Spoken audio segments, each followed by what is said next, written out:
Each week, between now and Easter, we'll be releasing a short video exploring ideas around food, fasting, and justice. We'll go on a little trip to a community project providing food for people in lots of different and creative ways. We'll think about what the Bible might be telling us about some of that and the ways in which we see the kingdom of God at work.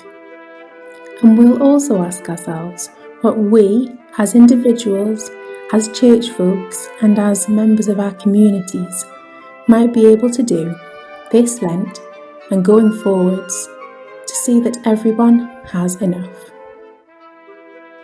First up, Gateshead Foodbank, a huge source of emergency food provision for people on the poverty line in the borough of Gateshead.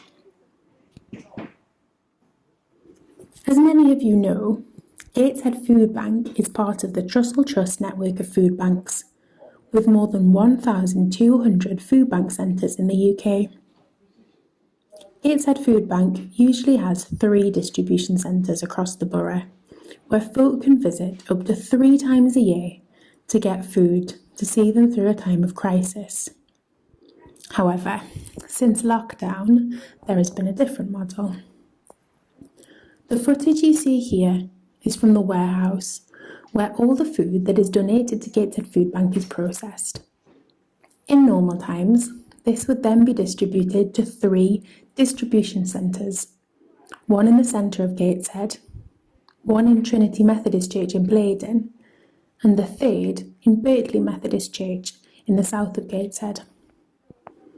However, at the moment, food parcels are packed in the warehouse and then delivered directly by volunteers to the doorsteps of those who need it. One of the boxes you see here feeds one person for between 3 days and a week. It's full of essential items like tinned fruit and vegetables, pasta and rice, tinned fish and meat, as well as a few extras or treats. Since the start of lockdown in March 2020, over 10,000 of the parcels that you saw in that footage have been distributed across the borough of Gateshead. That's 10,000 empty bellies, people who've been in crisis, who've been fed in less than a year. The Trussell Trust is a Christian organisation, and I think that'll come as no surprise to many of you. This is the work of God. 10,000 empty bellies filled. It reminds me of Matthew 25, where we hear, "Then the righteous will answer him, saying, 'Lord, when did we see you hungry and feed you, or thirsty and give you a drink? When did we see a stranger and welcome you, or naked and clothe you? And when did we see you sick or in prison and visit you?' And the king will answer them, 'Truly, I say to you, as you did it to one of the least of these my brothers, you did it to me.'" We know that as Christians, feeding the hungry is part of right and proper worship. There is something different at work, however, when we think about poverty in the context of Lent. Is it perhaps jarring to fast intentionally when so many experience hunger every day?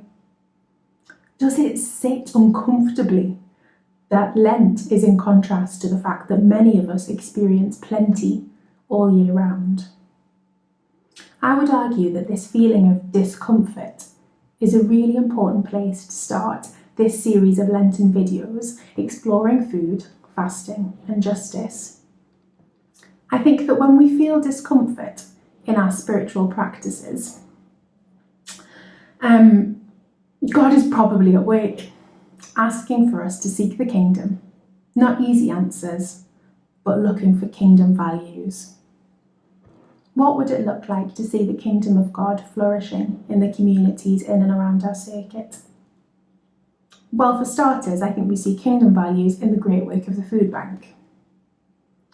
But there's something else in our discomfort, I think, in the realities that Lent exposes about who has enough and the contrast with those who experience poverty all year round. I'd like to suggest that we ought to be outraged that Gateshead Foodbank has had to deliver 10,000 parcels over the last 10 or 11 months.